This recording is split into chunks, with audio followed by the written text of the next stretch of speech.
Welcome to Plastic Model Mojo, a podcast dedicated to scale modeling, as well as the news and events around the hobby, where we hope to be informative and entertaining and help you keep your modeling mojo alive.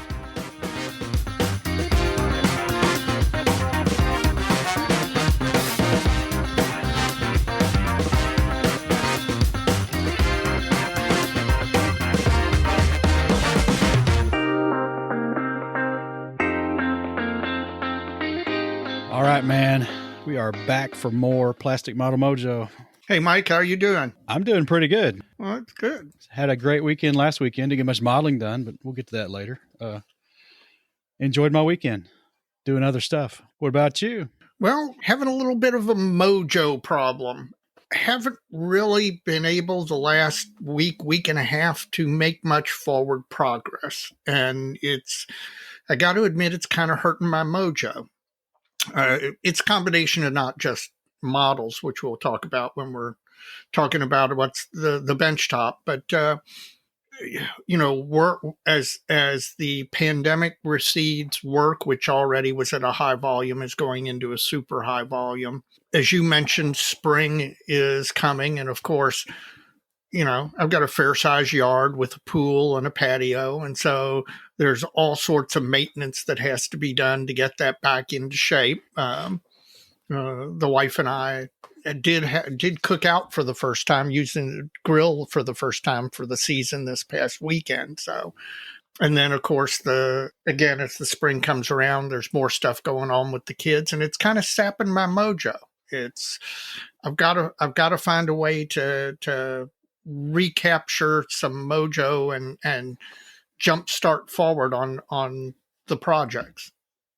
How about you? What's your mojo look like? My mojo's fine. Outside of modeling, I've been trying to get caught up on my modeling periodicals. Good luck with that. Yeah, I think I got a FSM and a journal last week or so, both. So I need to check those out. Yeah.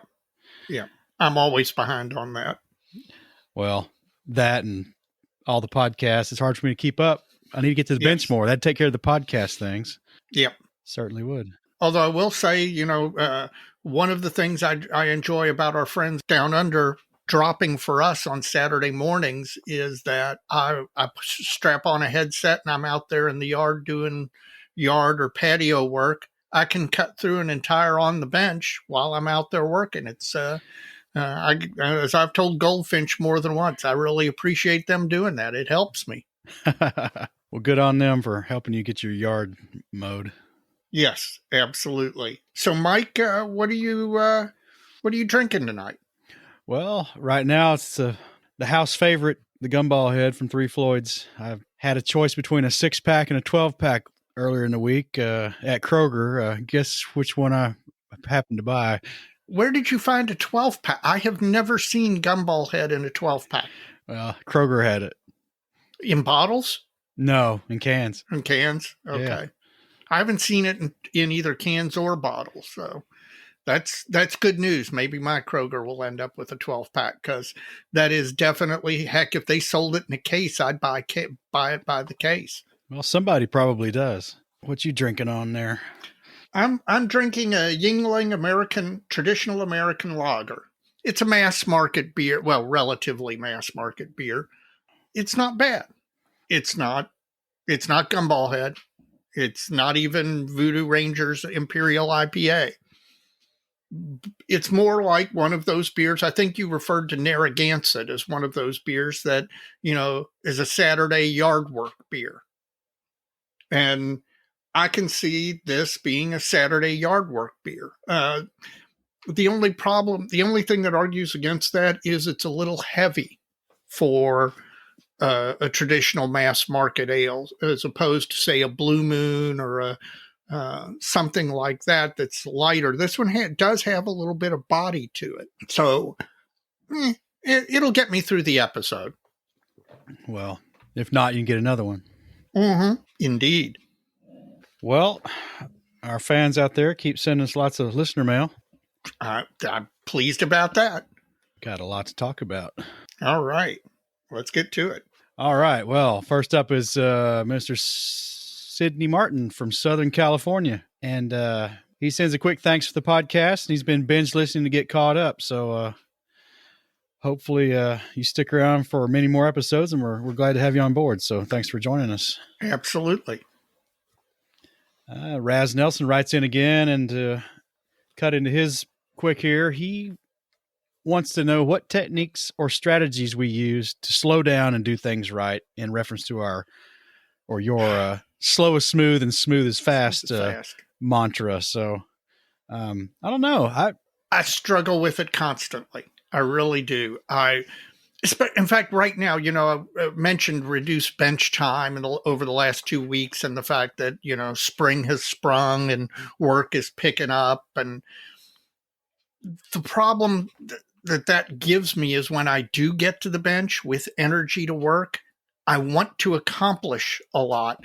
And that is the exact opposite of slow is steady and steady is fast. I'm interested for any strategy anybody has, because I need to make myself slow down and speed up at the same time. And I'm not sure how to accomplish those goals.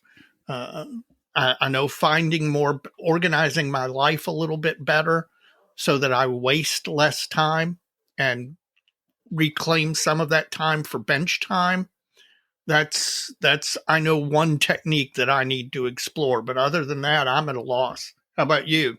I think I just try to bite off smaller things when I'm working. Like I'm doing some weathering that we'll get to later on the anti-tank gun I'm building, and just working in very small areas at a time, and don't think I have to get like the chipping done over some huge broad surface in one session, because I can't remember who it was. I think it was Mike Rinaldi actually said sometimes people get wrapped around trying to do it all at once, or trying to get a bunch done in one session because they want to make sure it all kind of looks the same.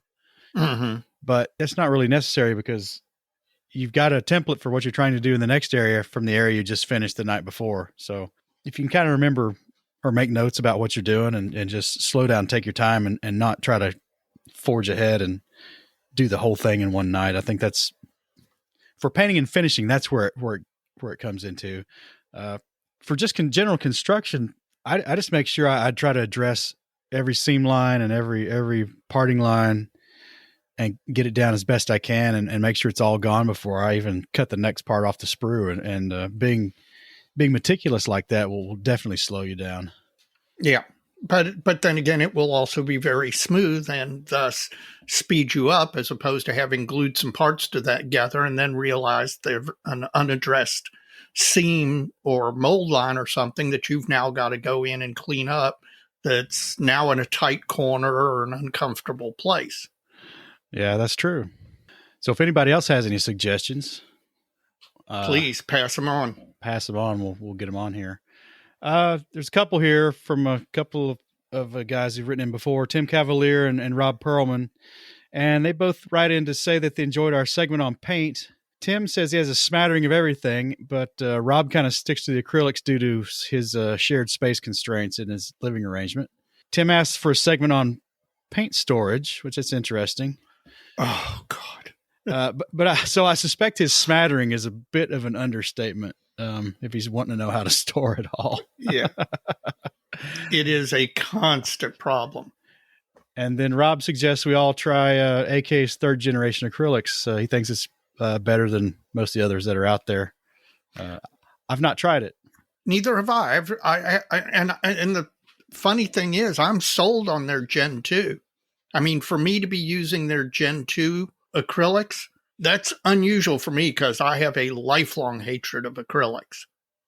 Well, so, I've got so much Vallejo that it just doesn't make a lot of sense for me to invest in a whole lot more yet. But somebody had the metallics from that line. I can't remember who it was, but they looked like they were pretty good, actually. So there's a reason right there. Yeah, like I needed one.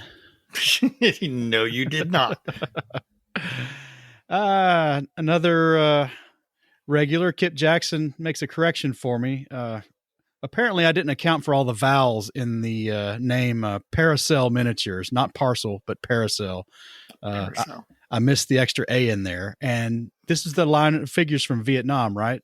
Right. Paracel Islands. That's where this comes from, I suspect. Okay. It's an island chain owned by Vietnam that China's decided they want to start building some stuff on, and the Vietnamese aren't too happy about it. So, Yep. If the balloon goes up, the South China Sea is definitely a hot spot. The Vietnamese and the Chinese have some old axes to grind anyway. Exactly. Well, thanks, Kip. Thank you for helping me not sound like David Goldfinch. That's an accomplishment in and of itself. Next up's Matt Dyer from Gilbert, Arizona. And like me, he was an old Pactra fan from long ago. He liked its long shelf life. He claims it's the old Pactra paints have a longer shelf life than a lot of the Testors Model Master paints. Oh, I think he's right. Well, gosh, I've got some that are 30 years old, so I'd be interested to see if any of them are usable. Well, some of them are, but I lose a couple. Like I said last episode, every year or so I lose a couple. So the ranks are falling, and I don't use it very often. So it's just kind of hanging around for nostalgia. He keeps his mojo up by spending at least some time at the bench every day, and I think that's a good idea. It's a great idea, and I just wish it was practically possible for me to know. The problem I have with that is that, you know me, we talk all the time. A lot of my modeling time is late at night, after a full day of work, and then wife, kids, family life stuff. And there are a lot of times I will hit the bench at 9:30, 10 o'clock at night.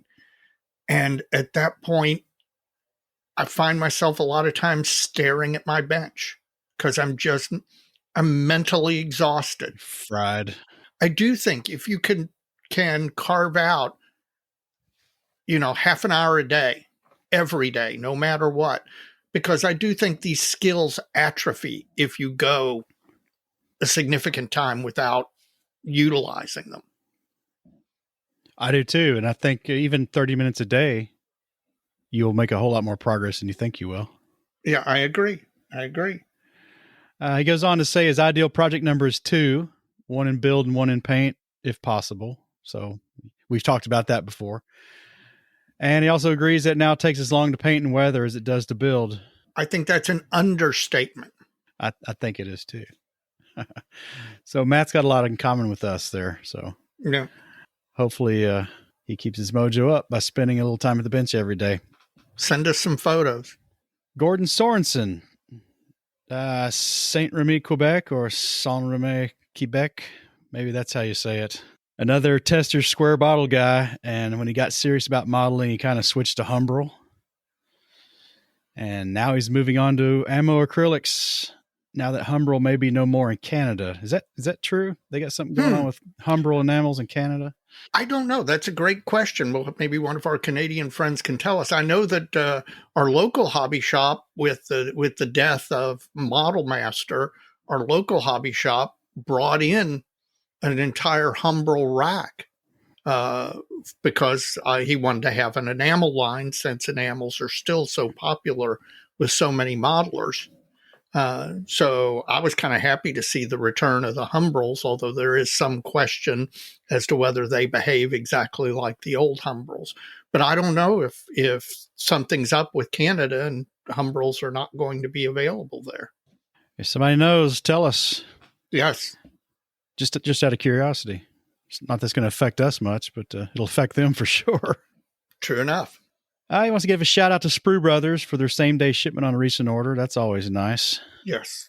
One of the things that Sprue Brothers made a name for themselves when they first burst on the scene was the fact you would order from them any time of day or night. You'd get an email 15 minutes later telling you that your order had been received, and then 2 hours later that it's been packed and shipped, which is great. Let's see. Like all of us, he says, he has too many kits on the shelf of doom. So he's got a couple of guidelines here. Finish one before starting a new one. Yeah, I wish. And finish one before buying a new one. Yeah. Double wish there. Yeah. Yeah. And he wants to see a re-release of the CF100 Canuck and other Canadian specifics from Hobbycraft. or I'll raise the stakes. How about some fresh new kits from somebody else? Thank you. Of those same subjects. Listen, the Clunk, the CF100, the Clunk is something that I would really love to do, even more than one, because there are many beautiful schemes and markings, etc. I would love to, and that Hobbycraft kit is just so outdated and so challenged in so many ways that I just can't bring myself to dive into it. So I'll second your vote. How about a brand new Clunk? Bob Bear of Charlotte, North Carolina. He's dived into the PE world via his Amati 172nd U47 kit. Mm-hmm. Like how I did that U-boat dived. Yeah. Yes, dived. Cute. Guess what? I have that kit in my collection. I'm sure you do. It's 72nd scale. It is indeed. And it was the only game in town before the Revell kits came out. Didn't they used to make like sailing ships too? That's what's odd about that kit. Amati is well known as a wooden ship manufacturer, and so to have them produce a 72nd scale U-boat in multimedia was really incredible. And I can even tell you where I found it and bought it. I bought it at one of the Cincinnati contests from a vendor up there. Same place I got my Pace paint booth. You spent a lot of money in Cincinnati then. Cincinnati is one of, not to give Don Flynn a big head or anything, but Cincinnati is one of my favorite shows, and I am really hoping that they run this fall. Well, back to Bob. He thanks all the podcasts for this and says PE's somebody's friend, just not his. Amen. He likes the results, and he's now a believer. And he also invited us to his virtual trivia. So there you go. He said if you want to do that, he'll send you the link to get into that. Right. Into that. I love trivia. Trivia Zoom or whatever he's doing there. That's kind of funny. Yeah. You're the trivia guy, so I'll leave that to you. Well, you and Robin need to come down, and Ruthie and I and all the four of us need to go on to one of those trivia nights. Well, we'll have to look into that. We can all do that. Yeah. Up next is Nick Westcott from snowy Minneapolis, Minnesota. He recommends Glenmorangie 14-year. Is it the Quinta Ruban or the Quinta Ruban? I don't know how you say that. I don't know either. It doesn't matter. It tastes awesome. Have had it before. It tastes awesome. One of the many reasons I would love to hit the lottery would be able to afford to regularly purchase fine Scotch, single malt Scotch. Well, he jabs us a little. He calls our gumball head toned down, and he prefers his Minnesota-based Surly Brewery Furious IPA, and he says he's not sure if we can handle it.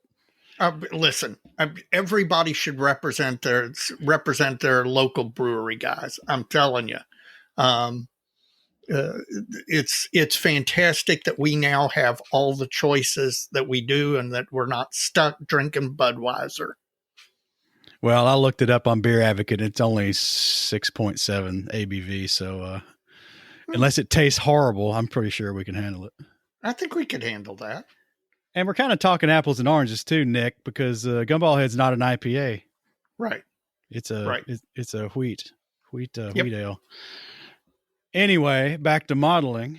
Nick is asking about an old Revell kit he wants, and it's kind of expensive on eBay, and he's looking for some other options. It's the one he's wanting is a Sikorsky HO4A-2G, and the old kit's in orange plastic. Yes, very hard to find, which is, of course, why on eBay it's super expensive. For the lovely old vintage Revell box art, I'm sure. They look nice. I like those old kits. Yep. Now, here, you tell me if I'm wrong here. If he didn't want to spend the money and dive into a collectible kit like that, an H-19 or S-55 is pretty much the same helicopter. Very similar. Yes. And Revell has several boxings of those. Right. And there's a lot of cool aftermarket decals for those too. I was poking around trying to find him a solution to this. What amazes me is there is an entire subculture that collects old kits, but really they're interested in them not so much for the kit as the box and box art. Yeah. If you can tie in with those folks, occasionally you'll find people who are willing to part with the plastic as long as they get to keep the box. But I tell you, even on eBay right now, all those other designations are kind of not that common. Yeah. Yeah. The one on floats, I think it's S55 on floats, is probably the most readily available one. But there's several boxings out there. Surely he can find one of them. And that's 48th scale. I think it'd get a whole lot easier if you drop down to 72nd, because I think that kit's still available. Yeah, I think you're right. Ravel and Italeri. Yeah. Leo Posner from Philadelphia, Pennsylvania, the city of brotherly love. Unless you're in an Eagles game. I guess so. Well, our resident airliner guy says he builds one at a time, and even more strangely, follows his instructions meticulously. And he takes great care with making the fit right, which is kind of like we talked about Skippy last episode. Yeah. So he's kind of the antithesis of Jim Bates. It's kind of what he hints at. Yeah. So there you go, Jim. Listen, I am convinced that meticulously following the instructions most of the time is the right thing to do. It's, well, maybe not with trumpeter kits, because frankly, you know my thoughts on their instructions. But for most kits, I think that you get into trouble when you stray too far from the kit instructions. He uses a lot of familiar paints. A lot of these people are talking about our paint segment, so that's good. People listen to it. Like I said, he's a lot of familiar paints, but he just picked up some of Ravel's aqua acrylics, which is a line I mentioned in the little, I think they're like blue square bottles. Mm-hmm. I've never seen them for sale in the US. I've not looked too hard. I don't know that I've ever seen them for sale. Now, Plasmo on YouTube uses them on occasion. So yeah, wherever he is, they're available. But never tried them, so I'm just curious how they are. It's a paint line I'm not familiar with. I would love somebody to tell me truly how many paint lines there are. Just to the hobby paints. I'm not even talking about going further afield, because there's more than I can count. There may be. Of course, I'm a lawyer. I can't count that high. The main point of his email was he mentions a now defunct phone app that used to be able to point your camera at a color and get a paint match from a hobby line. Yes. And he says the good one's gone now. And he says there's a couple more, Model Paint 42 and iModel Kit. He says they pale by comparison, really. And wants to know if there's another one that we use. I build armor mostly, and I don't play that sport. So I actually had one. Was that it? No, that's my phone making. That's my wife, who just landed in San Juan, Puerto Rico. So she's having a rough time working, obviously. But my phone broke and I had to replace it, and I did not replace the app. The one I had really was more of a tracking app to track what paints you had, but it did have a feature where if you told it the color you wanted, either an FS number or a BCA number or whatever, RLM, it would tell you in each paint line if it had that color, and if so, what the stock number was. So I don't know, Leo. So if anybody else can help him out and know a great paint identification or paint cross-reference app, send it to us and we'll get up on the Facebook page, and everybody will know, and some app creator will be very happy. Absolutely. All right. Derek Post says, well, you two motivated me. My better half and I will be attending Vegas and are super excited for it. Thanks for the mojo. Yes. We're like Pied Pipers, Dave. Listen, for those of you who have never been to a national, you will never forget your first national, no matter how many you go to.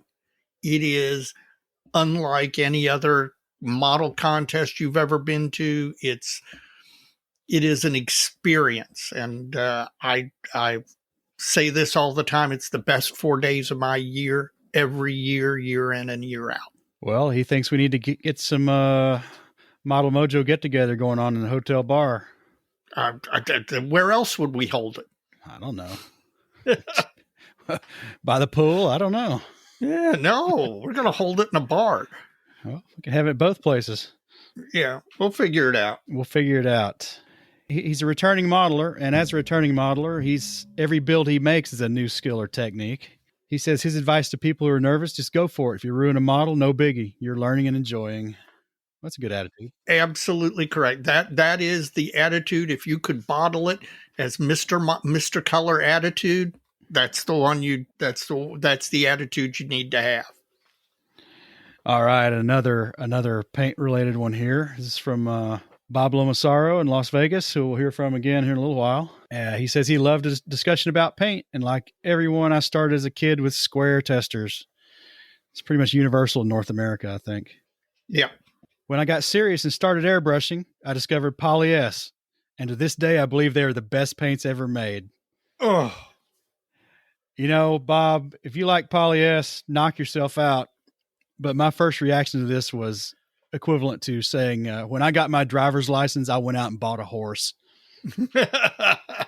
Poly S in the old days was very difficult to airbrush.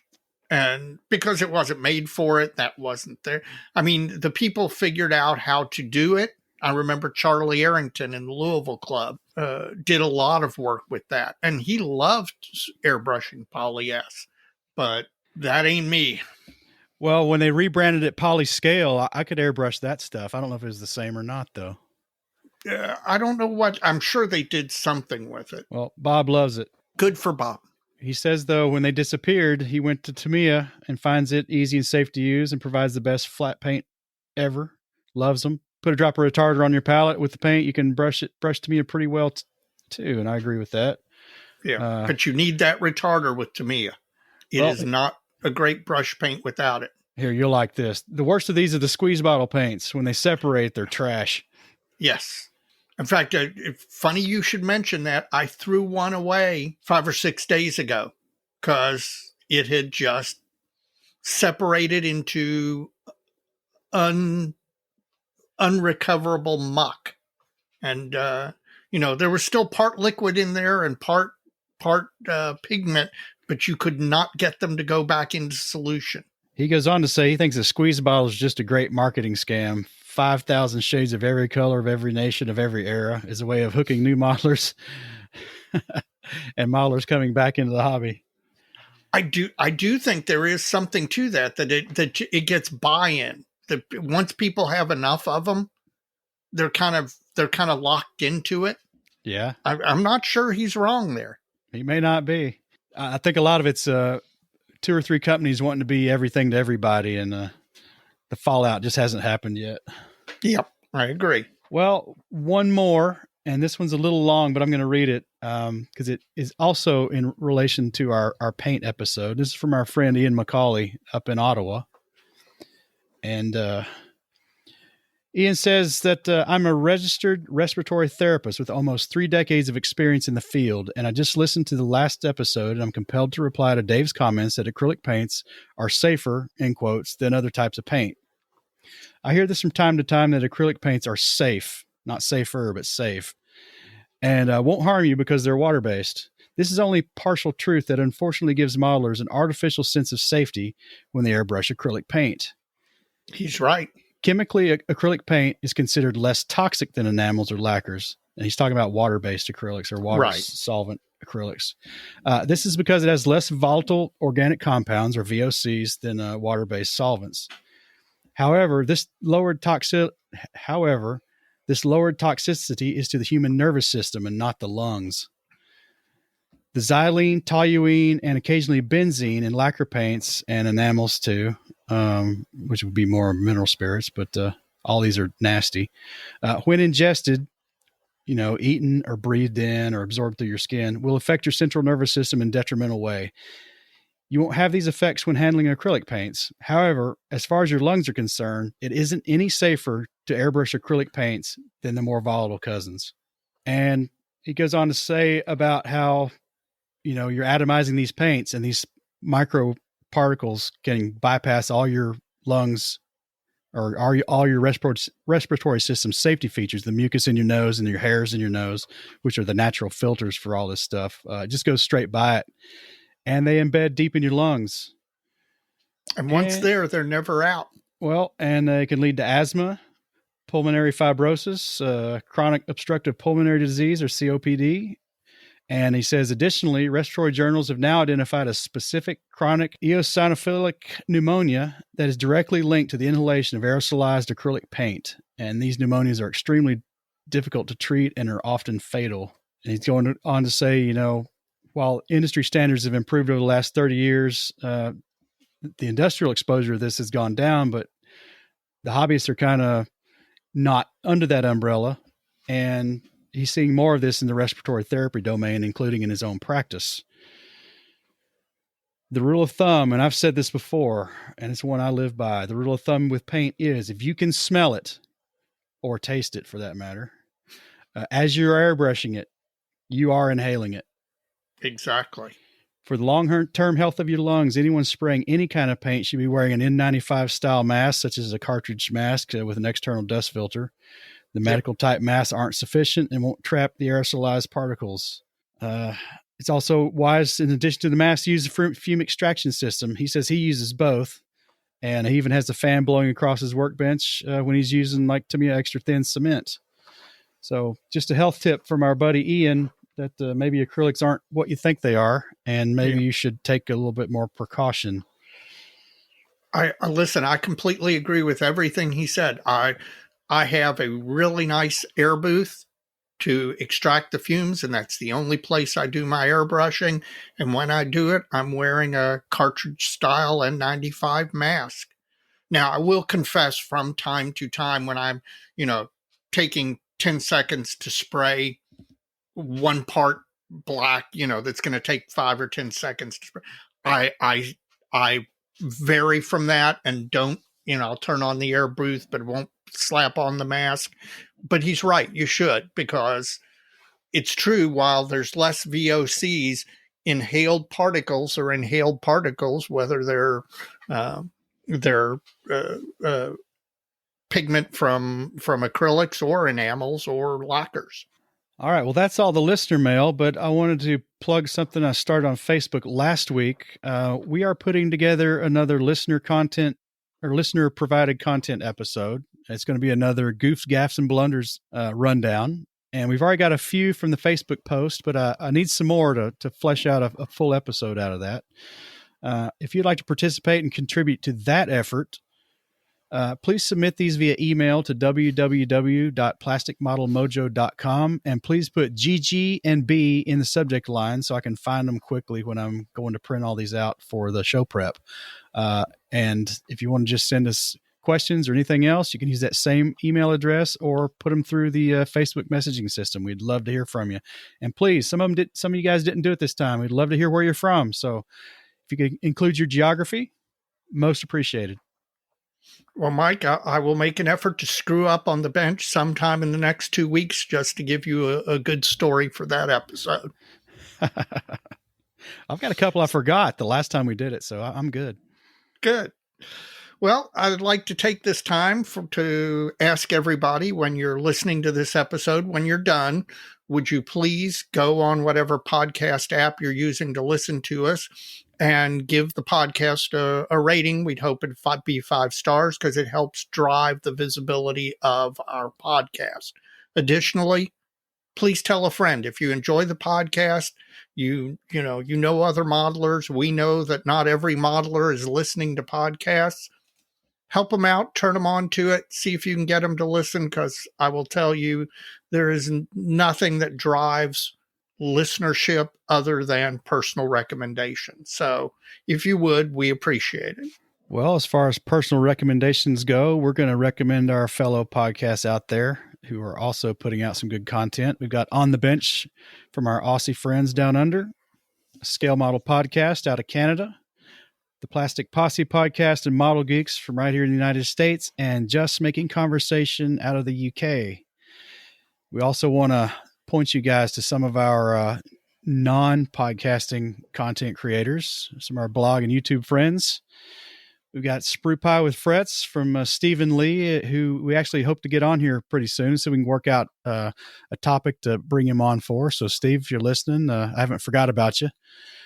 Model Airplane Maker from Chris Wallace. Check out his blog, and his YouTube videos are really coming along and teaching us a few things about building some airplanes.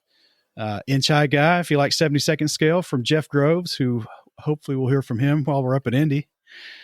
We will. I've already been emailing with him. Ah, that's good. And on YouTube, A Scale Canadian TV from the ever affable Jim Bates. Finally, guys, if you're not a member of your national IPMS chapter, be it IPMS USA or IPMS Canada or whatever country you happen to be listening to us in, please consider joining your national IPMS organization.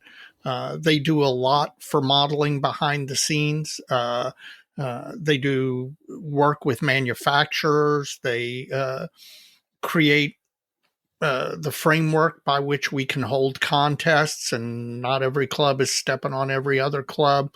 And it's nothing but a bunch of volunteers who take some of their modeling time when they'd rather be at the bench and do the stuff that needs to be done so that we can have a nationals in Las Vegas this year. So please consider the membership is inexpensive.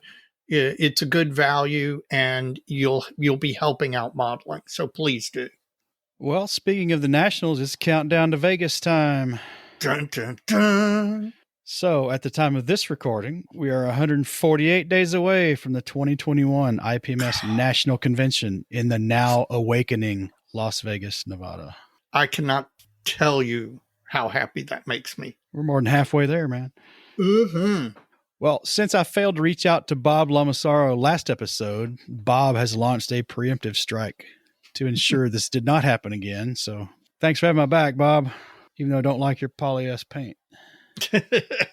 I'm going to read his. Hi, Mike and Jim. He called you Jim. Oh, God. All right, Bob, you're dead to me. Damn, payback's for hell, man. I guess I know. I got his name wrong for 3 months, so there we go. I wanted to reach out and update you before you reached out to me. Sounds like a Neil Diamond song, doesn't it? That's right. He says Vegas is opening up a little at a time every day, and the word on the street is they'll be fully open by the 1st of May. Shows and concerts are already scheduling show dates, and sports attendance will be up to 50% capacity by April 1st, which is also pre-registration kickoff. Yep. Overall, they are highly confident that the 2021 Nationals will go off as planned with no restrictions or issues. Well, that'd be great. Yay. And again, April 1st is pre-registration, and we stress, like you and I did on the show here, that pre-registration is a great idea if it's at all possible. They're expecting record attendance and would hate to see long lines for you to wait in. Yep, absolutely. He brings up the official 21 Nats merch. There are 2 21 Nats t-shirt designs that have been sneak peeked on the Facebook page. So you're going to want to go check out the Nationals Facebook page. There's a Thunderbirds Jets over Vegas and an Alan the Alien themed t-shirts for the show. They'll be on sale on the pre-registration page for only $20 a pop. I have a t-shirt from almost every Nats that I attended. You're going to make a quilt out of them? Eventually, that's probably what I'm going to do. My wife makes great fun of me because about the only time I ever wear any of them is to subsequent nationals. Well, you can also add to your other collections because there's also a sneak peek of the official 21 Nats lapel pins and yes, the caps. Yeah, you got to see my pin collection when you were here fairly recently. I've got a huge number of IPMS Nationals convention pins, plus a lot of amps pins as well. Aside from being probably the largest and most well-attended Nats ever, it is also going to be one of the most expensive. And he says they really need everyone's support. So please go to the website and sponsor a trophy package. Absolutely. They recently posted photos on the website of the first, second, and third standard awards, which were made very attractive. And they're promising that the best of awards and theme awards are going to be something everybody be proud to own. And they're just a few reservations shy of breaking the 3,000 room night record for IPMS National Conventions. Don't get stuck being off property for the event. It is well worth it to be on property because you don't want to spend all that time traipsing back and forth to the convention. You don't want to waste that valuable time. You want to be able to be at the convention. All right. Well, that's this episode's countdown to Vegas. So it's starting to kick off. I mean, yeah. April 1st. It's starting to seem real. We'll drop the next episode after the pre-registration kicks off, in fact. Yeah. I believe. Yeah. Yeah, no, absolutely. Well, Mike, we were kind of alluding to it earlier, but what's your benchtop look like? It's still covered in paint bottles of every make and model in my collection of paint, anyway. Yes, absolutely. The weathering on the Zis 2 is creeping along. Had no trouble being slow and steady on this. I was showing you over the weekend. I kind of took a diversion from the gun assembly and was working on the lower gun shield a little bit. I liked your chipping. It really looks good. Well, I'm pleased with it. It was just something about it on the side that's got the release lever to raise and lower that shield. It just wasn't popping like I wanted it to. And I played around with it for several hours and then did the chipping on it. I'm really pleased the way it turned out. And then I've done the backside since then. And hopefully this is going to be a template for pretty much everything else on the model as far as chipping and paint distressing goes. So, and I'm getting a little faster, like we talked about last time, with these techniques, and we'll talk about a little bit more in our special segment, I guess, about that. But that's pretty much what's gotten all my time. I still haven't gotten the E16 out again yet, and I probably won't until I get this thing completely weathered. I'm just going to try to push this one across the finish line, at least the model. I don't know if I'll get the base and everything before I break the other thing out again or start something new. I don't know.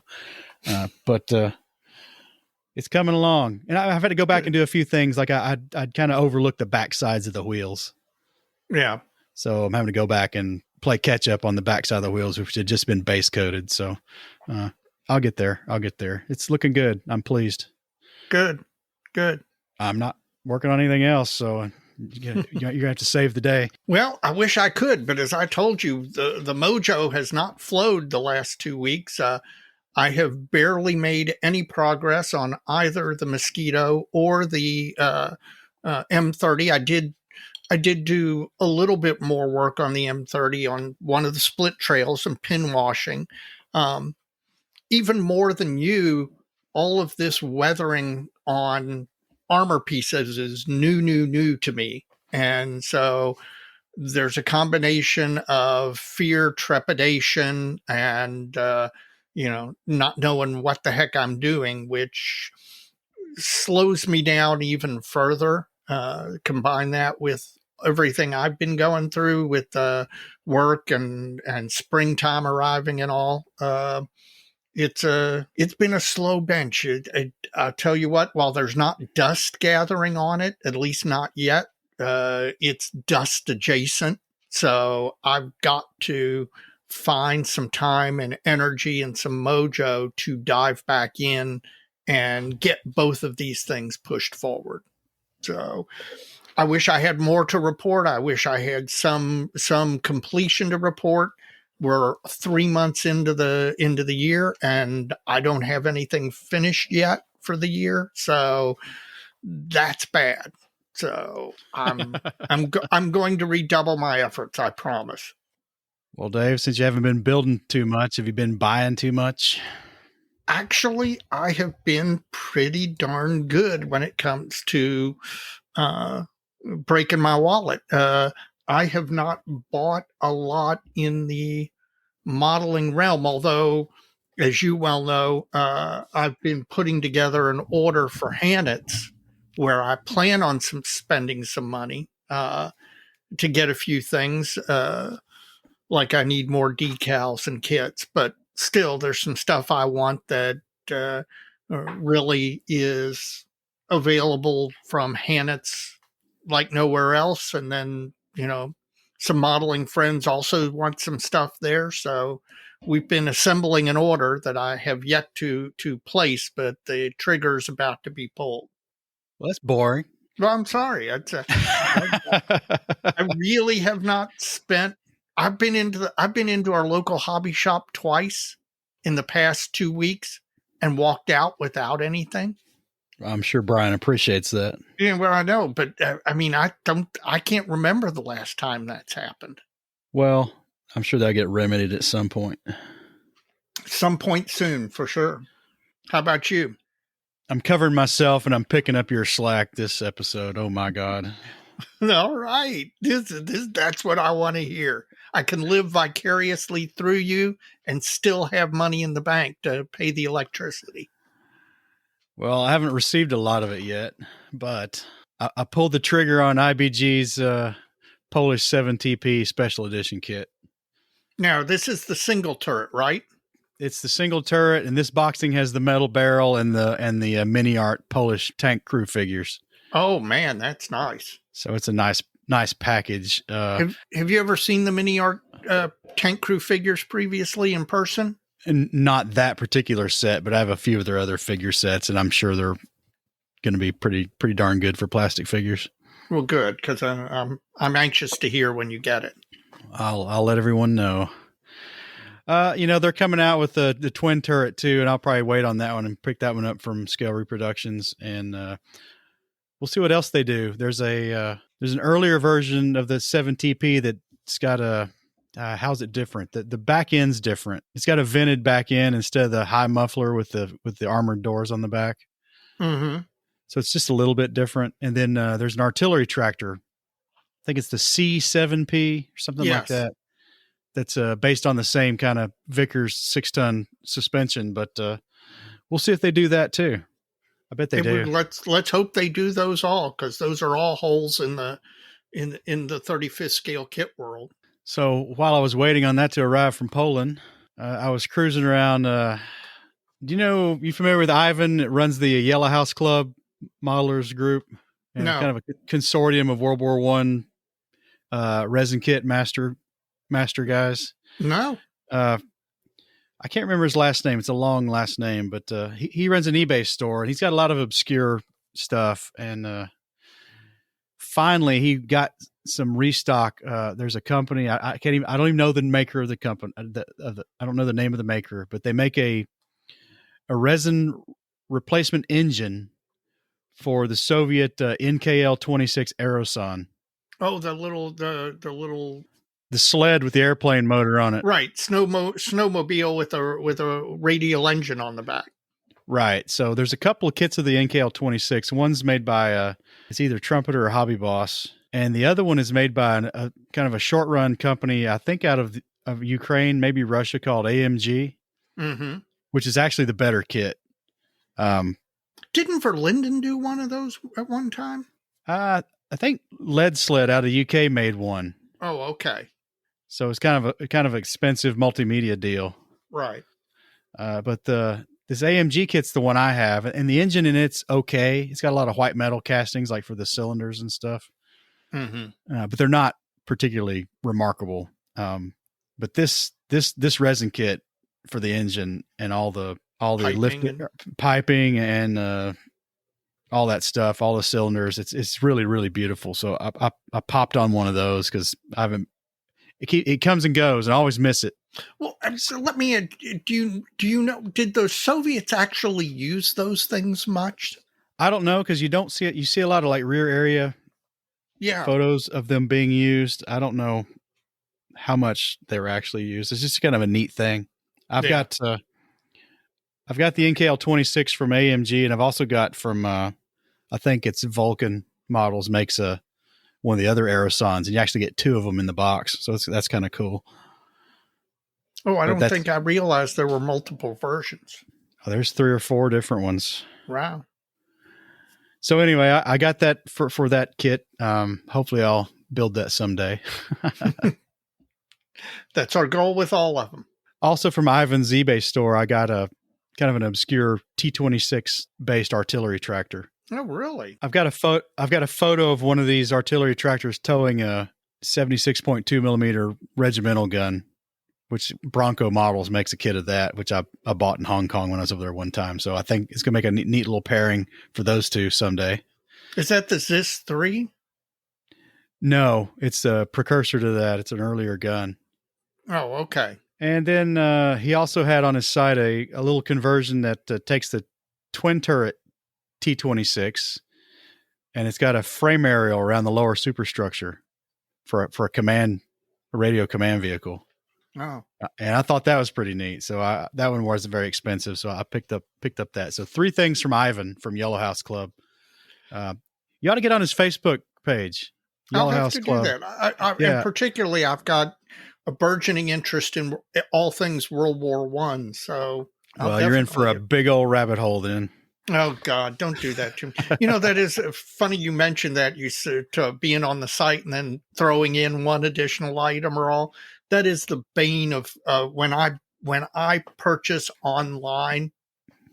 That is the one thing I do find myself doing that you don't find yourself doing as much at a brick and mortar hobby shop.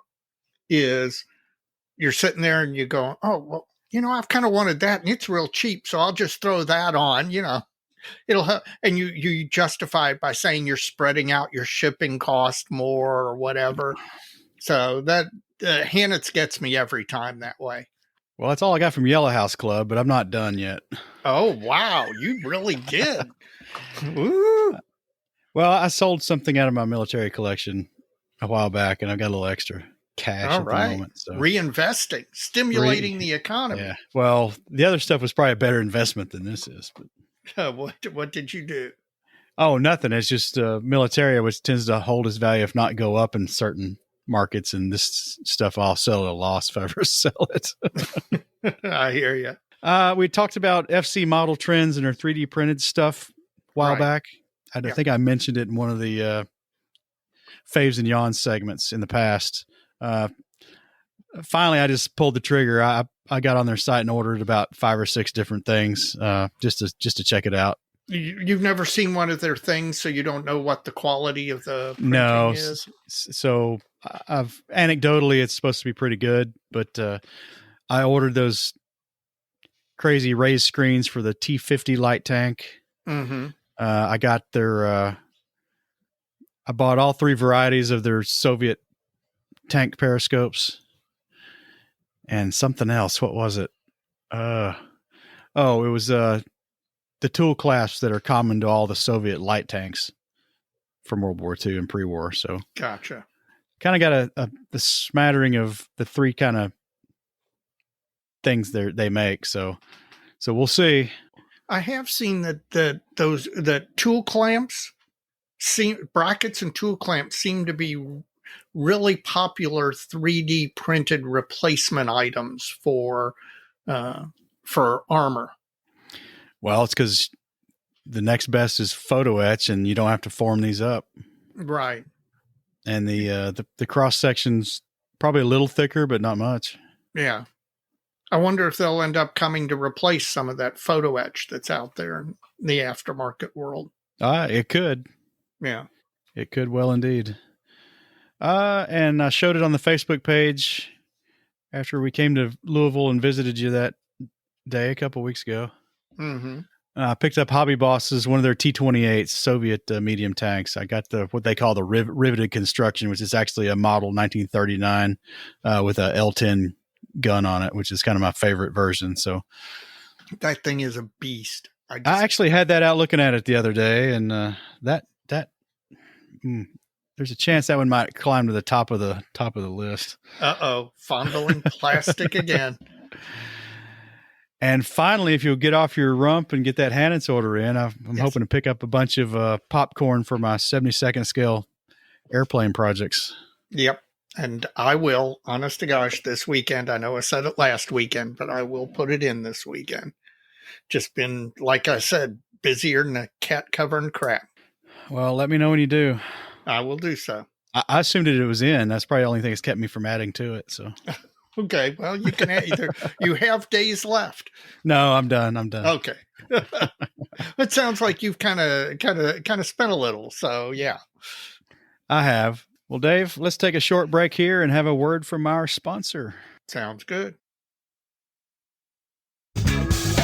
Plastic Model Mojo is now brought to you by Model Paint Solutions, your source for Harder Steenbeck airbrushes, David Union power tools, and laboratory-grade mixing, measuring, and storage tools for use with all your model paints, be they acrylic, enamels, or lacquers. Check them out at www.modelpaintsolutions.com. Well, we are back. We've topped off our drinks, been to the water closet, and now ready to talk about our special segment. And our special segment tonight is talk about the weathering. Well, it's appropriate. Spring has come. It's weather's changing, so we're going to talk about weathering.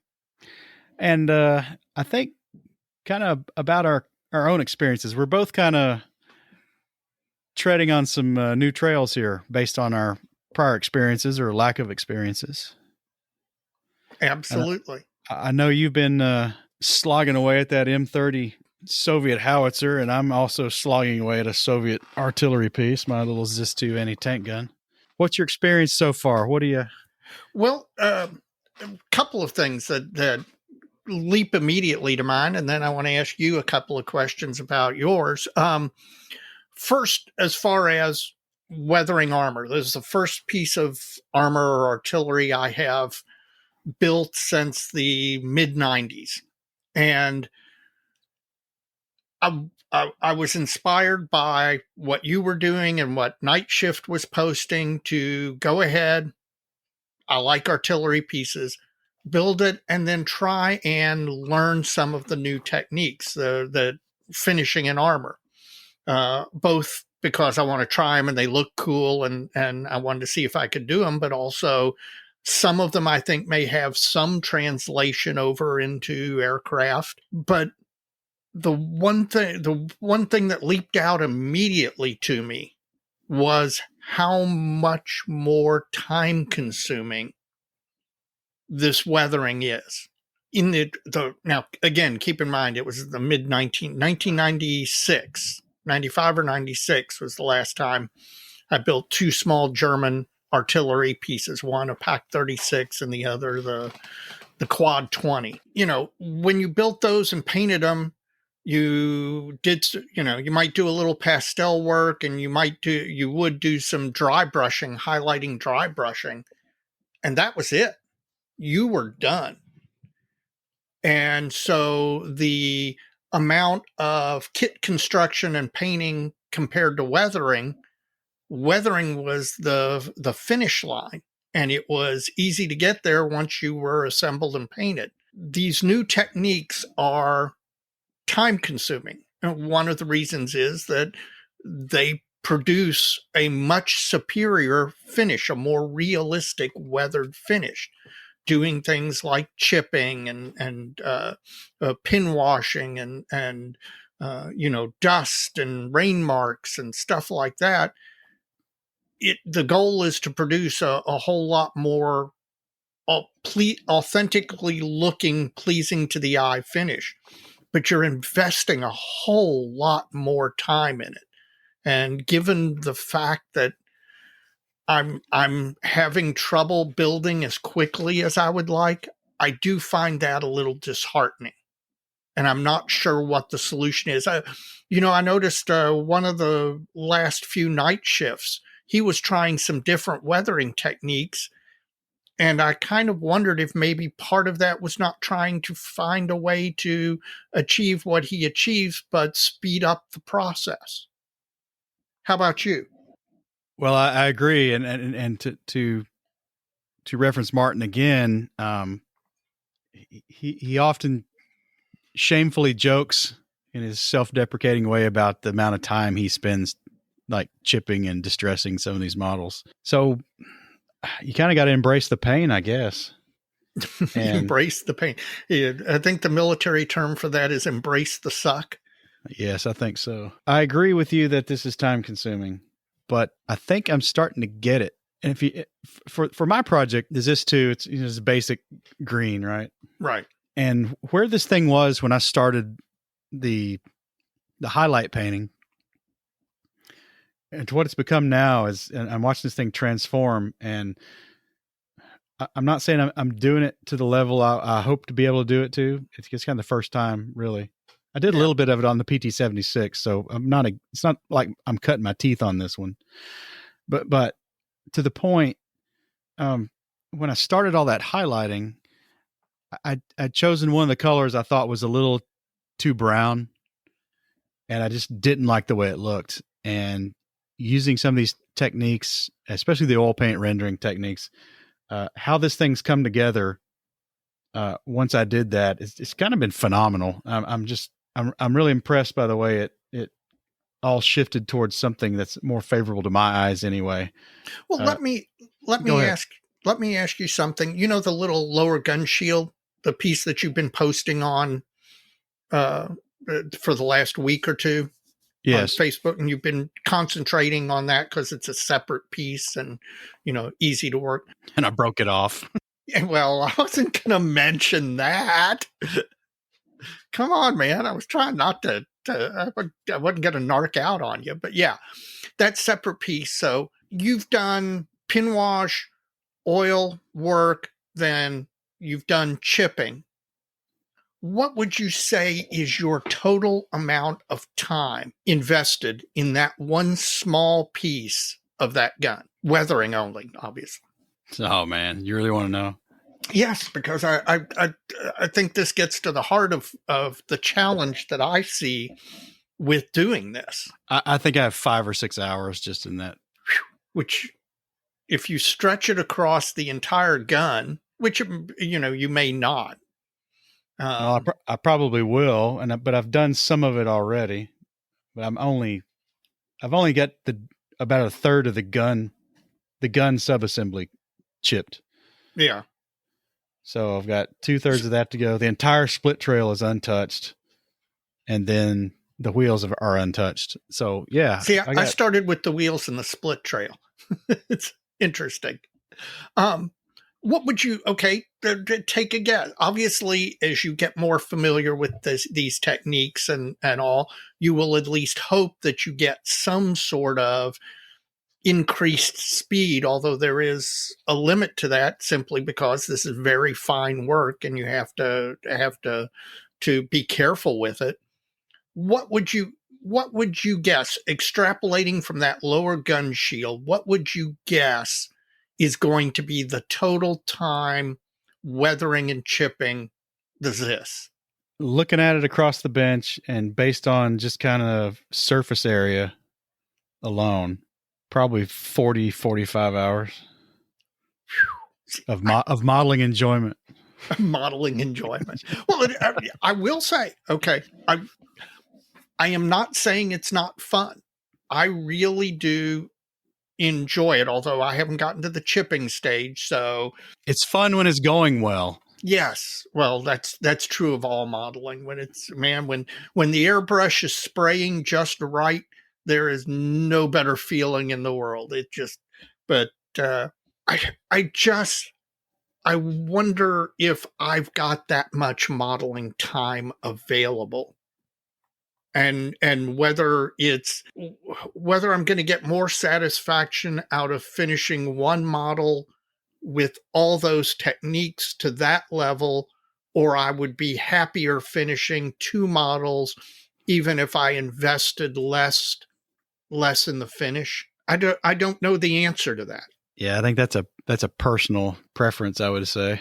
I think it's true. Now, I will say that speaking of weathering, in the past year, having started to experiment with these AK pencils, I find them to be really great, a great tool for the arsenal. And one of the nice things about them is that they're not hugely time consuming. And so that I can achieve weathering techniques that I was either not achieving or achieving with a more time consuming method by using them, I can see those speeding up my modeling. Now, those I use probably more on aircraft than on artillery piece, but it's not all. I don't want to paint it all as bleak, because at least in that regard, I found that it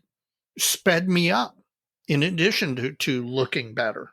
Well, with regard to speed, I think the backside of that lower gun shield took me about half the time that the front did. So what'd I say? 5 hours? Yeah.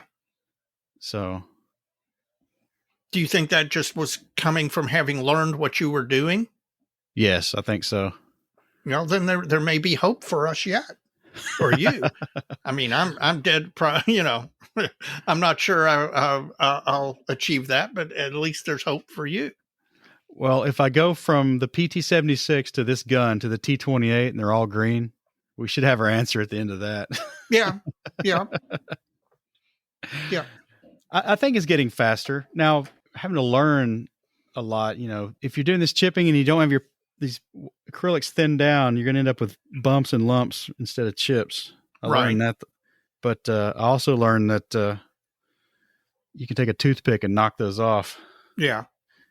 So do you, in addition, are you adding flow, either paint retarder or flow enhancer or anything additionally? No, for the chipping, I'm using well, I'm doing it the kind of the classic way it's been established by all the rock stars, right? I put down a chip zone with a really light color, right, to kind of show the scuff paint around the chipped area, and then using one of the browns they always use to actually make the oxidized metal, exposed metal under it. And the life color that I'm using for the superficial kind of scratch is already so thin that I'm not having much trouble with that. It's the Vallejo brown that I'm using that I'm having to thin about 50%. Okay. So you didn't use the same paint that was your base coat, the same manufacturer and No. Okay. No, the base coat on that model is it's a blend of a lot of Tamiya greens, and then was topped off. The final was a AK Real Color 4BO. Mm-hmm. Well, that was the base for my M30, was the AK 4BO. And then all the highlighting was a bunch of different Vallejo colors. See, now I did my highlighting with a mix of the AK 4BO with a tan and a white to do my highlighting. Well, that's a reasonable way to do it too, I think. Yeah. Now, one thing that I've come to, and a lot of it depends on how smooth your base coat layer is, but with this pin wash technique, as opposed to the old way of just throwing the wash over everything, right? Right. You can't really have a flat finish, and you can't really have a rough finish. Yeah. Because it makes the wash migrate away out from what you're trying to put it around, and it gets harder to clean up. Yes. For by this the same model, token, you don't want a super gloss finish. Well, what I've come to is a 50-50 mix of Tamiya clear satin and their clear gloss. Yeah. And for me, that pretty much made the wash perform the way I wanted it to. Yeah. But you mentioned cleaning up, and that is something that I don't, I think I found initially frustrating, was I would apply the pin wash, and at least in my brain, it was supposed to do what it was supposed to do, and I wasn't supposed to have to come back in behind it and do a little touch up or clean up to remove it from places where I didn't want it or it had migrated or whatever. And I think you're always going to have to do that to some extent. But I agree with you, the finish that you're applying the pin wash to makes a huge difference. So going forward, I got to finish chipping this thing out, and then the earth tones will come after that. Now, are you going to try and apply those with an airbrush? Are you going to try and apply those with like a Wilder product, or? That's a good question. I probably won't use an airbrush simply because it's such a small footprint, the model. Right. That I think it'd be too easy to overdo that and wipe out a bunch of the work I've already done. Gotcha. There are some ammo by MiG. There's his splatter labeled stuff. Yeah. Sorry, they're splashes. Yeah. I really learned to like those on the PT-76, and now there's a couple of shades I'm going to use, I think, on the Zis, on the wheels and tires, and on the lower gun shield, and then on the spade ends of the split trail. And then I may go back, and there's one of the Wilders I may use as well on top of that after it's all done. I may have to look at the Wilder. I used it just a little bit on the little Bofors I built in the Morris tractor, and I like it. And one of our listeners, one of the problems I was having with it's a water based acrylic product, and it was tending to beat off the finish that I was putting it over, which was making some undesirable things happen. So I just put just a touch of dish soap in it. Mm-hmm. And that fixed it completely. And it just affected the surface tension? Yeah, it completely took the surface tension away and let it spread evenly, and then you can go back and you can clean it up with water. Yeah. It's a really a neat product. I'm going to try to use it again on the Zis. Well, what have you had any pitfalls? Well, going forward on the M30 with the weathering? Yeah, but mine are okay.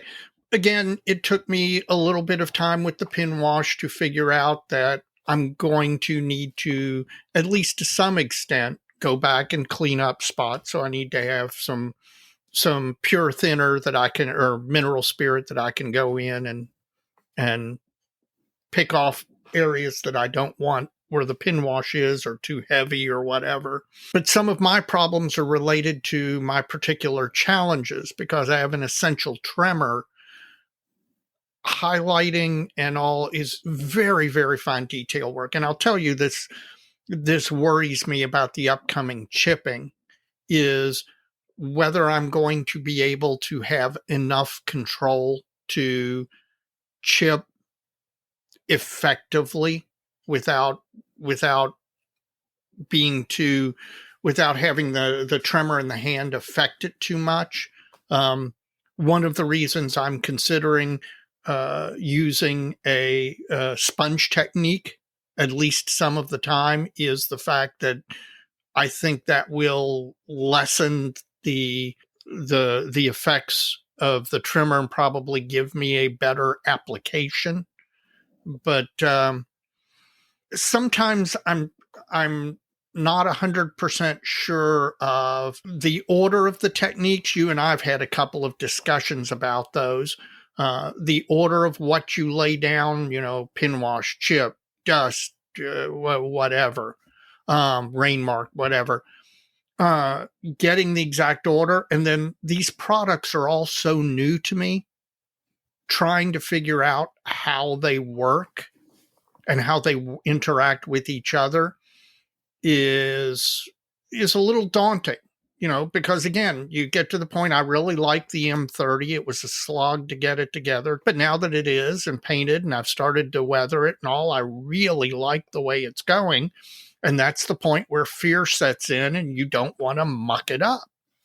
And so I do think that the one of the keys is to have a mule and do it on the mule first. Not just a paint mule, but a weathering mule. Anytime you're going to try any new technique, play around with it, especially with all these different things and their formulations. You don't know how they interact or react with each other.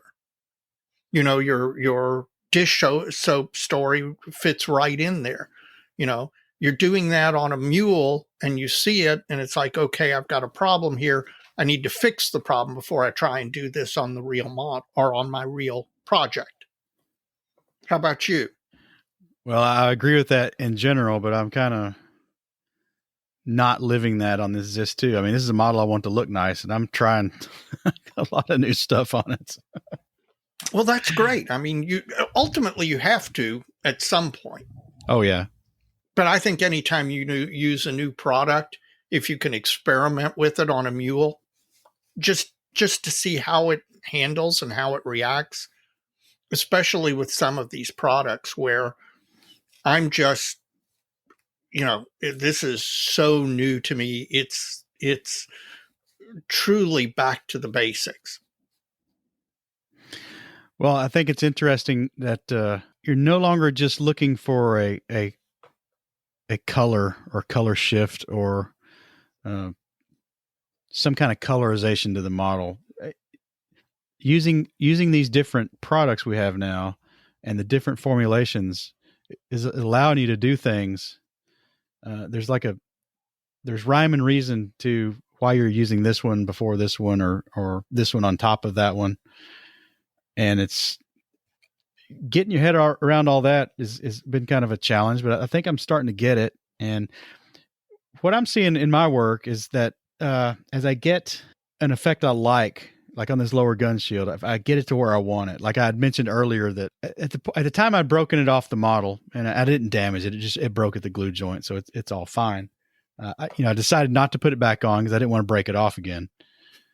So, but with just the base coating on it and the shades of green I'd used, nothing was popping on it. And I was playing with it with the oil paints and I just still wasn't getting it. And finally I just pulled out the stops. And I think I was just trying to be too subtle with the color variations. Mm-hmm. And I was like, all right, well, I'm just going to pull out the stops here. I'm going to go really light on this and really dark here and then just see what happens. And lo and behold, once I did that and then came back and kind of blended it later, I got exactly what I was after. And I tell you, there's effects on just that one part that I hope I can port over to the other parts of the other sub-assemblies on this model. And it really makes me excited about the next model I'm going to build. Well, I do think that makes a really good point that I have come to find not only on armor stuff, but on aircraft, that whatever you do needs to be more exaggerated than you think it does, because of the fact that when you do it, you can make it stark, but then everything else you do brings it back down, so that if you don't make that initial set of effects stark, that what happens is by the time you've done everything else, you look at the model and it almost looks monotone, or it looks like there's no effect in the pre-shading or the post-shading or whatever. And I think that a lot of modelers, myself included, are fearful of that initial starkness so that we back away from being bold. I think that's true. And it harkens back to probably my last completed build before I kind of hung up my paintbrushes and knives for a while. It was that SIG 33. Yeah, I remember it. It's one of my favorite German vehicles, the big boxy superstructure, the SIG 33 on the Panzer III chassis. Mm-hmm. Right as I was getting that finished, a modeler, I can't remember, he was in Asia somewhere, posted one to Missing Links or Track Link or one of the web forums, and he had all this. It wasn't quite, I wouldn't say this modulation where they're trying to do the light and, on the corners and all that, but he had really distressed the Panzer Gray, and it had a lot of areas where it was faded or it was soiled with browns, and the color shift was all over the place, but you could tell it was representative of a gray painted vehicle. It was just dirty and faded and weather beaten. And I looked at mine, which I'd done with the traditional techniques of the time. And it's like, and I talked to him a little bit over email, like, man, that model really looks great. So what has me excited is I'm finally starting to see some of that kind of effect on the green on this anti-tank gun. Mm-hmm. And I'm really, really pleased with the results. So it keeps me moving forward. You did mention something a minute ago that reminded me of something I wanted to mention. I'm amazed at how much I'm using paintbrushes now as opposed to 5 years ago. Because Yeah.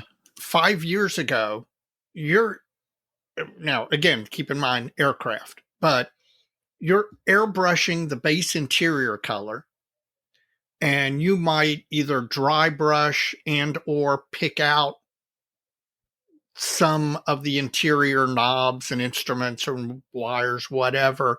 You either dry brushed or you picked them out with acrylic paint or whatever.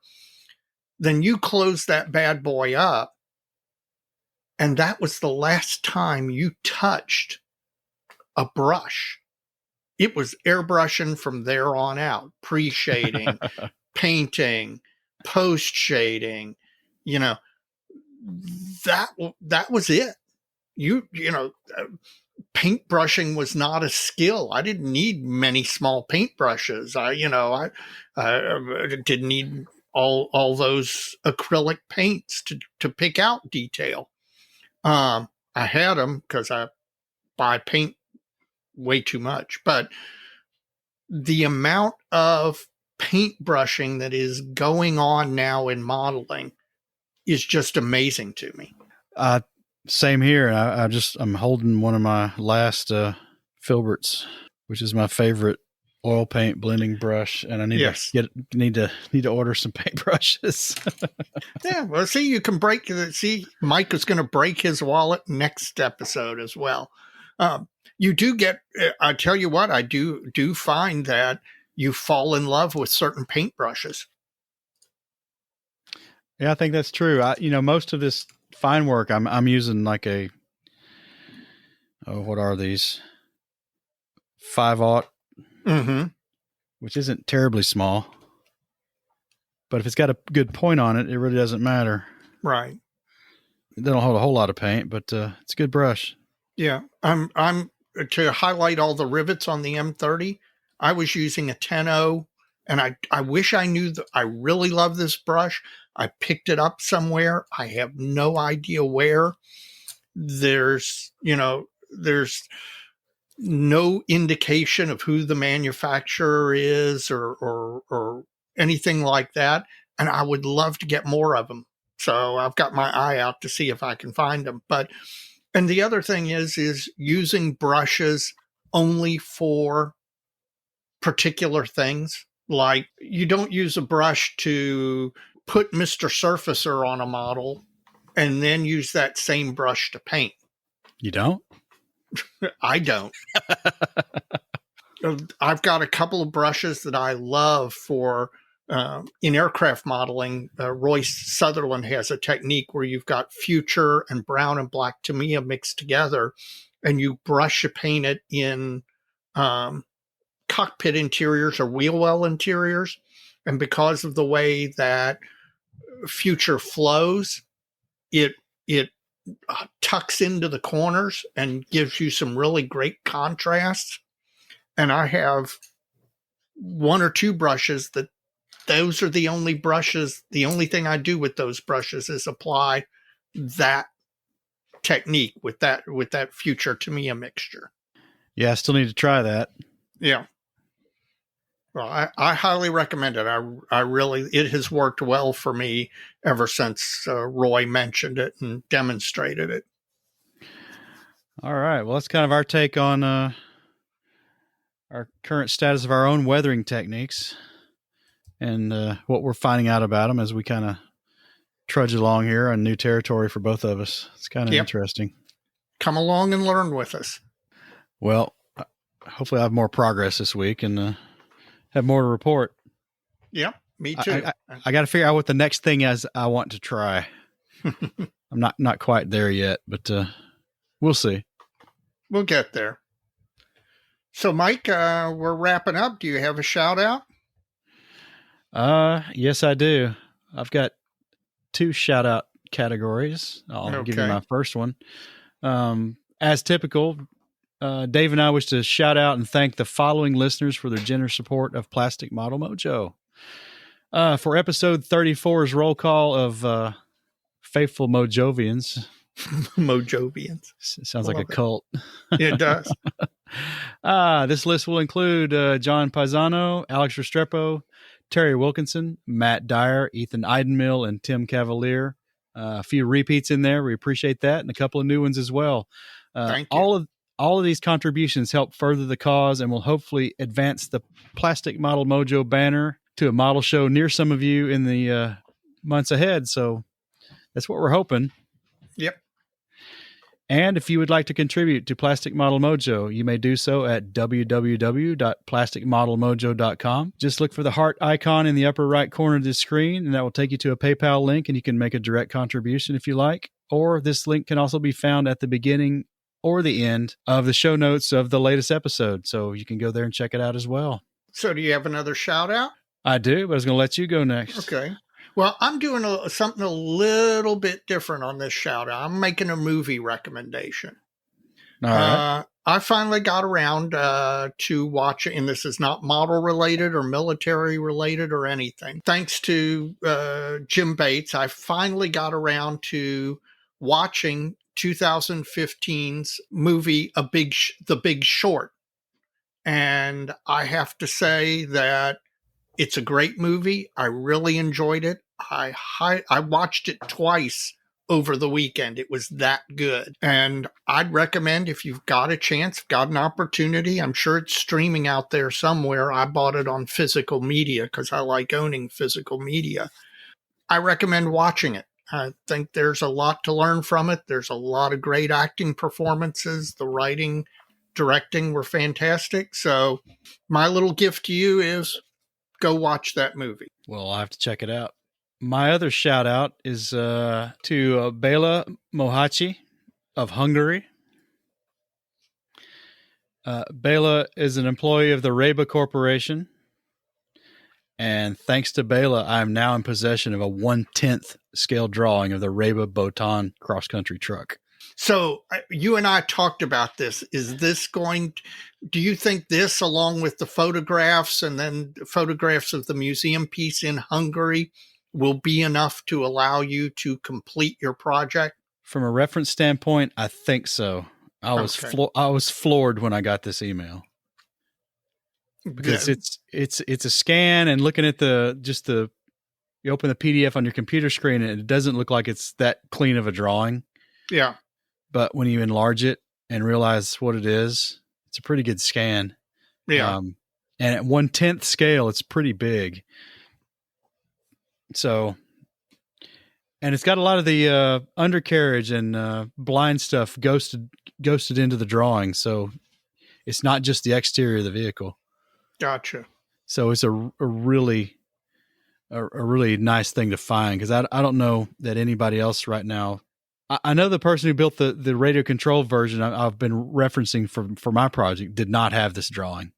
So I'm a step ahead. So when are we going to see Mike's models and or Plastic Model Mojo's models kit resonant 3D printed kit of this Hungarian truck? I don't know. I've not gotten very far, but it's a fun research project, I'll tell you that. So yeah, give a shout out to Bela there for providing me that drawing right from the horse's mouth. That's the company that made the truck during the pre-war and wartime years. And it sounds like they're open to taking some photo requests too. And I've asked them if they have component drawings. So I kind of upped the ante. They sent me an overall drawing. I was like, well, you have any component drawings? So hell, who knows what I'm going to get next? Yeah, exactly. Next thing, you're going to get an angry email in Hungarian saying, do we have to come over and build it for you? Yeah. Well, if they had some component drawings of some of the rear suspension, that would be really helpful. But I think I can work with what I got. Yeah. Well, good. I look forward to seeing that project. Well, it's going to be a long slog amongst other projects along the way, I think. But sure, it's a pretty cool project. Hey, listen, anybody who could turn an Allen SU-76 into an actual SU-76, this ought to be child's play for you. We'll see. It's going to give me an opportunity to try a few techniques. So that's what excites me the most about it.